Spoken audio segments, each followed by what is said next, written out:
नमस्कार विद्यार्थी मित्रांनो, पार्थ कॉम्पिटेटिव्ह फोरमच्या फ्री लर्निंग एज्युकेशन मध्ये मी तुमचं स्वागत करत आहोत। विद्यार्थी मित्रांनो, तुम्हाला माहित आहे महाराष्ट्राच्या राजकारणामध्ये 2019 पासून विविध घडामोडी होताना तुम्हाला दिसत आहे आणि विविध घडामोडी होत असताना हा चेहरा अतिशय महत्वाचा आहे। बघा, हा चेहरा, याच्या चेहऱ्यावरचं स्मित हास्य बघा, बरोबर आहे।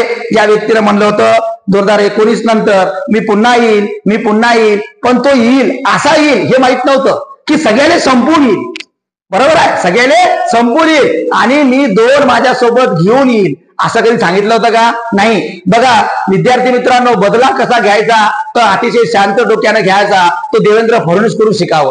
राजकीय क्षेत्रातील चाणक्य ज्याची ओळख आहे ते देवेंद्र फडणवीस। बघा, देवेंद्र गंगाधर फडणवीस या व्यक्तिमत्वाला कुठेच राजकारणात जायचं असा कधीच यांनी ठरवलं नव्हतं, कधीच नाही। कारण याचं विदेशामध्ये याचं शिक्षण चालू होतं, परंतु त्यांचे वडील यांचं निधन झालं आणि अपघातानं यांचा राजकारणामध्ये प्रवास झाला। देवेंद्र फडणवीस अतिशय शांत, संयमी, RSSच्या कुशीत वाढलेला चेहरा म्हणजे देवेंद्र फडणवीस। बघा, देवाचा इंद्र म्हणजे देवेंद्र आणि देवेंद्र सर्व भारतामध्ये तुम्ही जर विचार केला, हा ब्राह्मणवादी चेहरा जरी असेल, साधारणतः 3 ते 3.5% लोकसंख्या याची असताना या ठिकाणी महाराष्ट्रामध्ये मराठ्यांचं एवढं प्राबल्य असताना, ओबीसीचं एवढं प्राबल्य असताना आणि या सगळ्या लोकांना चाणक्य म्हणून हाताळण्याचं कौशल्य ज्याच्यामध्ये आहे तो म्हणजे देवेंद्र फडणवीस। कारण या महाराष्ट्रामध्ये आज तुम्हाला माहित आहे 2019 पासून मराठा आरक्षण असो, ओबीसी आरक्षण असो, धनगर आरक्षण असो, या प्रकारचे मुद्दे प्रचलित असताना सुद्धा या माणसानं परत सत्ता ओढून आणली।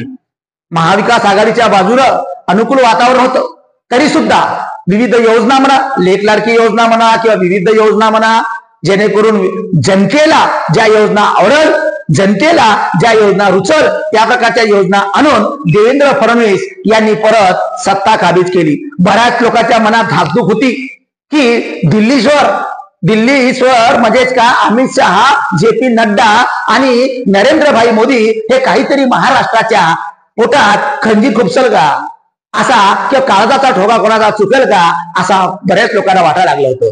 कारण विविध राज्याचे मुख्यमंत्री बदलण्याचा अजेंडा केंद्राच्या लोकांनी केलेला आहे। जसं की तुम्ही मध्य प्रदेशमध्ये जर बघितलं तर त्या ठिकाणी शिवराज सिंग चौहान याच्या ठिकाणी मोहन यादव हे मुख्यमंत्री झाले, बरोबर आहे। कारण शिवराज सिंग चौहानला केंद्रामध्ये नेऊन कृषी मंत्री करण्याचा अजेंडा केला। बरेच लोक म्हणत होते की देवेंद्र फडणवीसच्या ऐवजी एखादा दुसरा चेहरा देण्याच्या विचारात केंद्र सरकार आहे, परंतु तसं झालं नाही। कारण जनतेच्या मनातील मुख्यमंत्री म्हणजे देवेंद्र फडणवीस होते आणि महाराष्ट्रातले बरेचसे आमदार, विशेषतः भारतीय जनता पार्टीचे आमदार, साधारणतः देवेंद्र फडणवीस म्हणजे भाजप आहे महाराष्ट्रातली, हे बऱ्याच लोकांना माहित आहे। आणि लक्षात घ्या, गडी एकटा निघाला आणि सगळ्याला गार करून आला।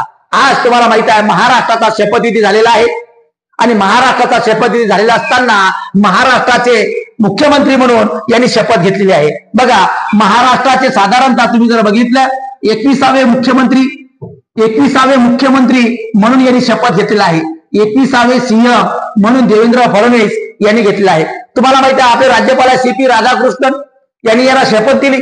राज्यपाल महोदय जे आहे आपले राज्यपाल CP राधाकृष्णन, लक्षात घ्या, CP राधाकृष्णन यांनी याला काय दिली आहे, शपथ दिली। आणि शपथ दिल्यानंतर तुम्हाला माहित आहे 1 मुख्यमंत्री आणि 2 उपमुख्यमंत्री हे यांनी शपथ घेतला आहे।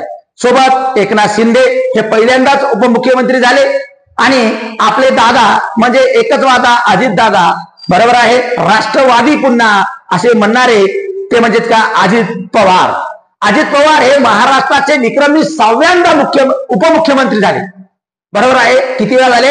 6व्यांदा उपमुख्यमंत्री झाले। या माणसाच्या नशिबात मुख्य नाहीच आहे पण उपमुख्य कायम आहे, बरोबर आहे। चला, तर लहानपणापासून RSSशी जोडले गेलेले देवेंद्र फडणवीस हे महाराष्ट्राचे 21वे मुख्यमंत्री आणि तसं जर आपण बघितलं तर वैयक्तिक जर बघितलं तर हे 3ऱ्यांदा मुख्यमंत्री झाले। बघा, थर्ड टाइम काय झालेले आहे, CM। एकटे व्यक्ती थर्ड टाइम होणारे जे कालावधीचा आपण विचार केला तर तसा। पुढे बघा, अखिल भारतीय विद्यार्थी मार्फत राजकारणात यांचा प्रवेश झाला। बघा, अखिल भारतीय विद्यार्थी परिषद ही महत्वाची एक विद्यार्थी आघाडी आहे भारतीय जनता पार्टीच्या विद्यार्थी संघटन निर्माण करणारी, त्याच्यामध्ये त्यांनी सक्रिय प्रवास घेतला। 1992 ते 2001 2 वेळा नागपूरचे महापौर आणि सर्वात तरुण महापौर होण्याचा विक्रम सुद्धा यांच्या नावावर आहे. सर्वात तरुण महापौर मेयर नागपूरचे होण्याचा विक्रम सुद्धा यांच्या नावावर आहे.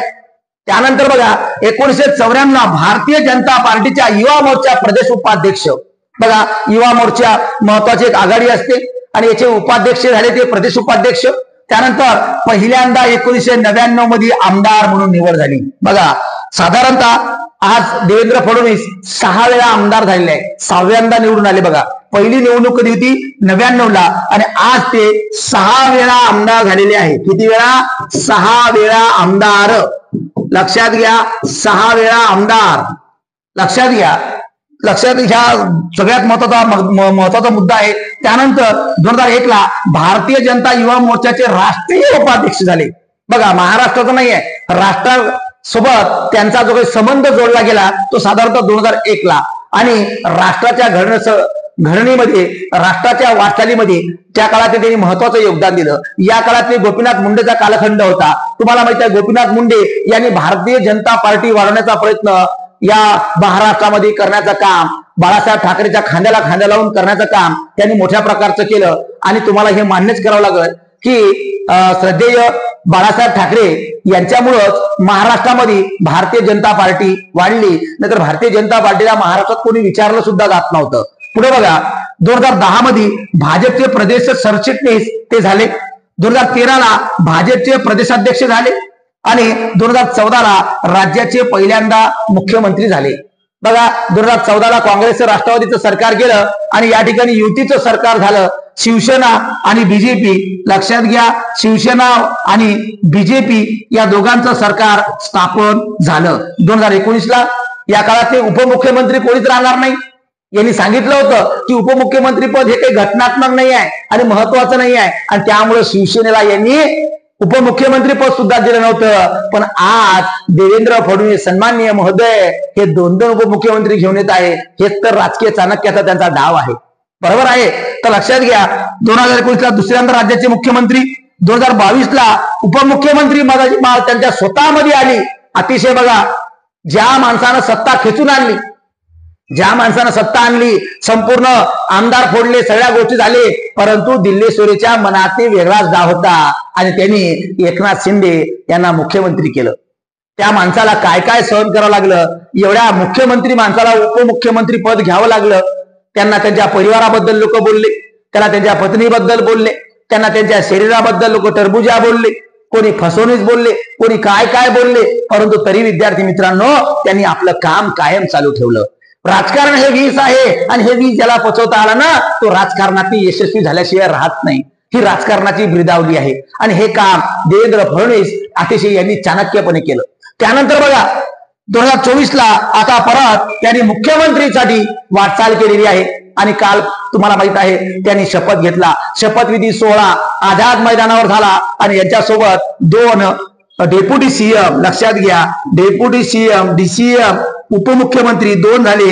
एक म्हणजे आपला अजित पवार आणि दुसरे म्हणजेच काय एकनाथ शिंदे. लक्षात घ्या एकनाथ शिंदे याच्या मनामध्ये चलबिचल होती, घालमेल होत होती की उपमुख्यमंत्री स्वीकारावं की नाही स्वीकारावं. परंतु बऱ्याच लोकांनी त्यांना विनंती केली. देवेंद्र फडणवीसने पण त्यांना सांगितलं की तुम्ही मंत्रिमंडळात या.